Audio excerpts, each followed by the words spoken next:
¿Por qué los científicos plantan girasoles después de los desastres nucleares? Tanto después del terrible desastre de Chernobyl como después del desastre de Fukushima se plantaron millones de girasoles.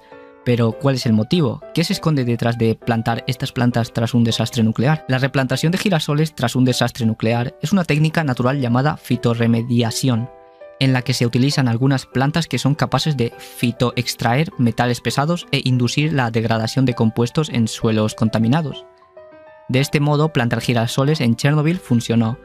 Después del desastre, de hecho, el suelo y el agua estaban cargados de elementos radiactivos, como cesio y estroncio. Estos dos elementos son muy similares a las sustancias de las que el girasol se alimenta. Además, los girasoles son muy prácticos de usar, son ideales para trabajos de limpieza nuclear.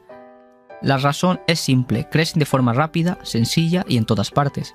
Y más importante aún, almacenan la mayor parte de su biomasa en las hojas y en los tallos, por lo que el material radioactivo absorbido por las plantas puede eliminarse sin tener que arrancar las raíces. Por estos motivos, los girasoles son las mejores plantas o flores capaces de absorber la radiación o de llevar a cabo este proceso natural de fitorremediación.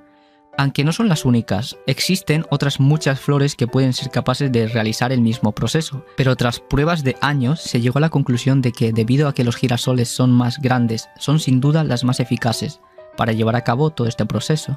Deja un like por los girasoles, ¿no? ¿Cuáles son los hechos más interesantes sobre Leonardo da Vinci? 1. Da Vinci fue la primera persona en explicar por qué el cielo es azul, ¿lo sabías? 2. El chico era tan brillante que podía escribir con una mano mientras dibujaba con la otra. 3. En 1508 fue la primera persona en tener la idea de lo que hoy conocemos como lentes de contacto. 4. Bill Gates compró el Codex Hammer, que es una recopilación de textos y dibujos realizados por Da Vinci en 1994. Por unos 30 millones de dólares. Algunas de sus páginas se utilizaron como salvapantallas para Windows 95. 5. Sus estudios sobre la erosión de los ríos convencieron de que la Tierra era más antigua de lo que la Biblia afirmaba. 6. Un software de reconocimiento facial concluyó que la Mona Lisa está 83% feliz y 9% molesta, un 6% asustada y un 2% enojada. 7. Da Vinci es un zurdo famoso. Además de él tenemos a Napoleón, Miguel Ángel, Einstein, Newton, Bill Gates, Oprah y Jimi Hendrix. ¿Es cierto que Shenlong puede negarse a conceder un deseo? Las únicas referencias que tenemos para dar una buena respuesta son estas. Shenlong se puede retirar sin necesidad de haber cumplido todos los deseos. Lo vemos cuando Bills, el dios de la destrucción, le pregunta si sabe en dónde está la última superesfera del dragón. Y al no saber, le dice que ya se puede retirar, aunque aún le faltan otros 2 deseos. Siempre está impaciente por irse, pide que se apresuren en la petición de los deseos, e incluso muestra cierta incomodidad cuando dura mucho tiempo invocado sin que se le pida nada. Una vez aguantó mucho, y antes de que Goku le pidiera que reviviera a Kaiosama, Shenlong no aguantó más y se retiró. Por último, si se le pide un deseo de una forma grosera, el dragón no lo concederá hasta que se retracten o se lo pidan de una buena manera. Así que podemos deducir que Shenlong puede perfectamente negarse a conceder un deseo. La policía holandesa arrestó a una mujer de 99 años para cumplir su deseo. Cerca de su cumpleaños número 100, la mujer identificada solo como Annie había puesto en su lista de deseos que la arrestaran y ver el interior de una celda. Para atenderla, los policías de la ciudad de Zuid esposaron a la anciana y la metieron en una celda. La policía compartió fotos en su página de Facebook que mostraban a Annie sonriendo mientras la esposaban.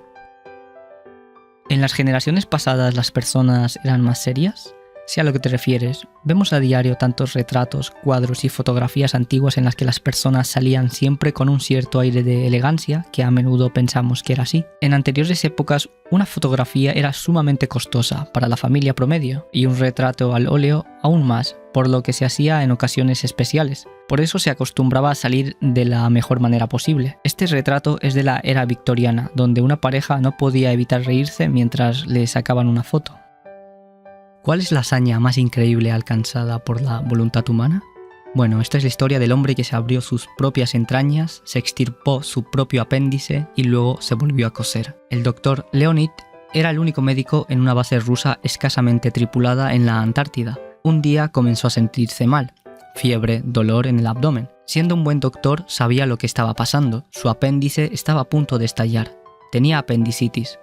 El doctor sabía que si no se extirpaba su apéndice, pronto moriría. Dado que estaba en una base del Ártico, a cientos de kilómetros de cualquier civilización, ir a un hospital era imposible. y desafortunadamente ninguno de los 12 miembros de la tripulación en la base recibió entrenamiento médico. Nadie más que él. Eso era todo lo que tenía. El doctor sí supo lo que tenía que hacer y comenzó a operarse a sí mismo. Pasó cerca de 2 horas abriéndose las entrañas y extirpándose el apéndice. Después de retirarlo, se volvió a coser él mismo. La imagen vale más que 1000 palabras. Es una hazaña de fuerza de voluntad humana que pienso que ayuda a superar cualquier cosa. Aquí un extracto espantoso de lo que dejó en su diario.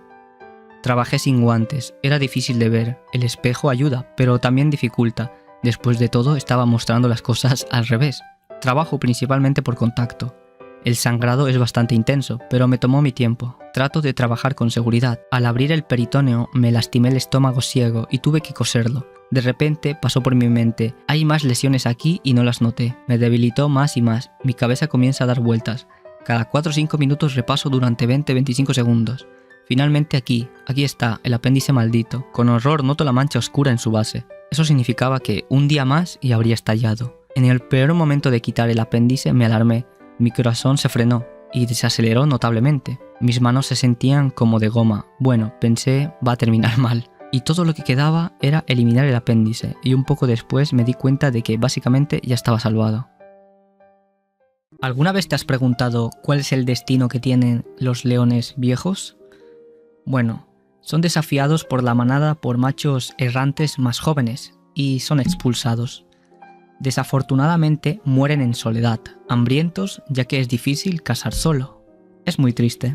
El fotógrafo Larry Anthony, de 64 años, observó a este león durante horas antes de que muriera y dijo que sabía que estaba presenciando algo muy especial, la verdadera naturaleza tanto de la vida como de la muerte. Creo que ninguna fotografía o secuencia fotográfica me ha afectado tanto como presenciar la muerte de este león. Me senté con él, a solo unos metros de distancia, mirándonos fijamente mientras observaba durante 1 hora cómo la vida abandonaba su cuerpo. Quería que supiera que no iba a morir solo, y eso me hizo llorar. Larry describe cómo vio al león dar su último trago en un abrevadero, antes de que se alejara tambaleándose solo piel y huesos. Caminaba como si estuviera borracho, dice Larry, tratando de recuperar el aliento cada pocos pasos, antes de desplomarse finalmente en el suelo. Larry se quedó con el león mientras daba su último aliento, solo quería que supiera que no iba a morir solo. ¿Qué personaje histórico se consideró un loco hasta que se comprobó que tenía razón? Sin duda, si la historia fue injusta con un personaje cuya relevancia llega hasta nuestros días y tras 2 siglos, ahora más que nunca, sigue salvando millones de vidas, ese fue Ignaz Semmelweis, Salvador de las Madres. Que no te extrañe si no te suena el nombre. Este desconocido fue contratado en julio de 1846 como médico ayudante de un hospital húngaro, dedicado a la maternidad y obstetricia de mujeres pobres, sobre todo prostitutas. Allí fue el primero en demostrar sin lugar a dudas que existían agentes productores de enfermedades, que se contagiaban por contacto y que se podían eliminar mediante medidas de higiene. En definitiva, fue el descubridor de la antisepsia. Su historia es terrible. Asombrado por la alta mortalidad de mujeres y niños tras el parto, se percató que las muertes por fiebres puerperales eran más numerosos en aquellos partos que habían sido atendidos por médicos, mientras que en los que eran atendidos por matronas, una profesión artesanal sin formación académica en aquella época, eran muchas menos. Hasta tal punto era así que las mujeres, conocedoras del riesgo que sufrían, preferían dar a luz en otros hospitales, con aparentemente peor dotación material y humana. Nuestro héroe investigó y planteó multitud de posibilidades antes de concluir en ninguna de ellas, pero al final la realidad era tan palmaria que asustaba. Claramente la causa era algo que los médicos llevaban en sus manos y que parecía proceder de la sala de autopsias. Así era de horrible la realidad sanitaria en esa época. Los médicos realizaban autopsias y sin limpiarse las manos ni cambiarse de ropa. Así acudían a atender a los partos. El resultado nos puede parecer obvio hoy en día, pero en aquella época no estaba nada claro, pues se desconocía que las bacterias y otros microorganismos pudieran causar enfermedades transmisibles y más aún que las pudiéramos transportar en las manos. Para poner a prueba su teoría, instauró medidas de higiene escrupulosas que hoy en día llamamos antisepsia, con especial énfasis en las manos, y comparó los casos que aparecían con y sin estas medidas. Los números eran más que claros. La mortalidad por fiebre puerperal había caído en poco tiempo del 18 al 0,9%. Qué acierto, ¿verdad? Le esperaban felicitaciones, elogios y premios. Pues nada de eso, ya que se había atrevido a acusar a los médicos de ser los causantes de la muerte de innumerables niños y mujeres. Hablaba de una especie de entes que nadie podía ver y que se transmitían de forma aparentemente mágica, por contacto con las manos. Todo fueron críticas, burlas y desprecios.